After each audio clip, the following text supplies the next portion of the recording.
Mësimi i Imam Ebu Hanifes, mëshira mbi fitimin. A e dini se si një borxh i harruar mund të na mësoj më shumë për besimin dhe moralin se sa çdo ligjërat fetare? Imam Ebu Hanife, një figurë e ndritur në jurisprudencën islame dhe një tregtar i ndershëm, na tregon se si të jetojmë me integritet. Ai ishte një shembull i shkëlqyer për muslimanët, studentët, biznesmenët dhe besimtarët. Kur një burr harroi borxhin, imami nuk e ngushtoi. Frika e tij nga gjykimi i Zotit dhe dëshira për të mos e vënë robin e tij në vështirësi, e shtyn të falte borxhin.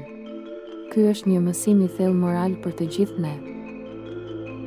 Ndjeshmëria dhe mëshira ndaj të tjerëve janë më të vlefshme se çdo fitim material. Le të ndjekim shembullin e imamit, duke u trajnuar në biznes dhe duke diskutuar etikën me ndërgjegje.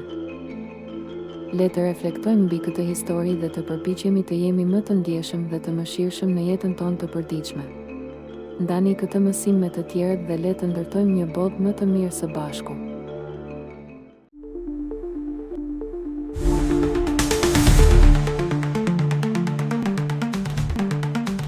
Historia e këpucëve në xhami.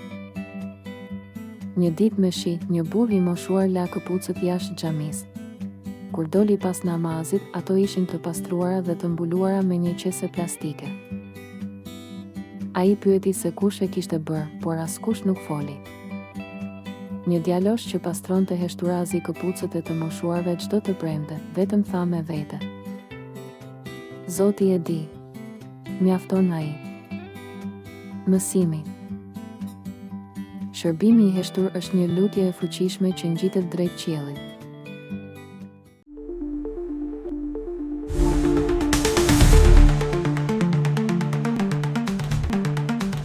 Historia e monedhës që ra në heshtje. Një natë, një burr hyri në xhami dhe pa një kuti për bamirësi.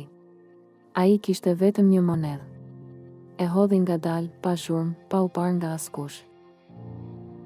Dikush e pa dhe i tha: Pse nuk pret ditën, kur ka më shumë njerëz për të parë? Ai u përgjigj: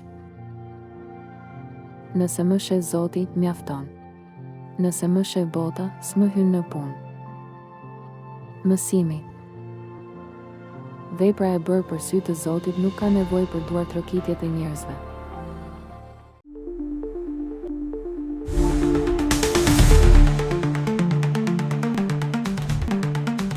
Historia e robalarses dhe lutjes së heshtur. Një grua e varfër lante rroba për të tjerët gjithë ditën. Nuk ankoi kurrë. Çdo mëngjes, para se të fillonte punën, ngrite duart nga qielli dhe thoshte vetëm: O Zot, më mjafton ti. Një ditë, një grua që e paguante pak, e pyeti: A nuk lodhesh kurrë? Ajo u përgjigj: Po, por nuk pastroj vetëm rrobat. Pastroj edhe zemrën time çdo ditë me këtë fjali. Mësimi. Besimi i thjeshtë dhe i sinqert është një pasuri që as varfëria se prek.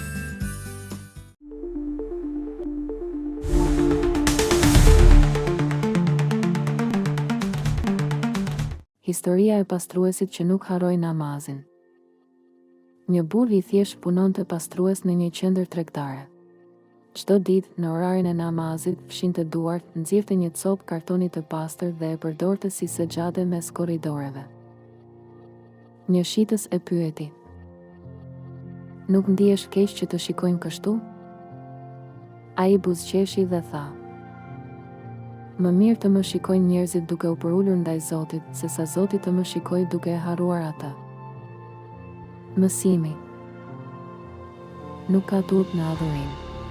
Turp është të mos e kujtosh atë që të jep gjithçka.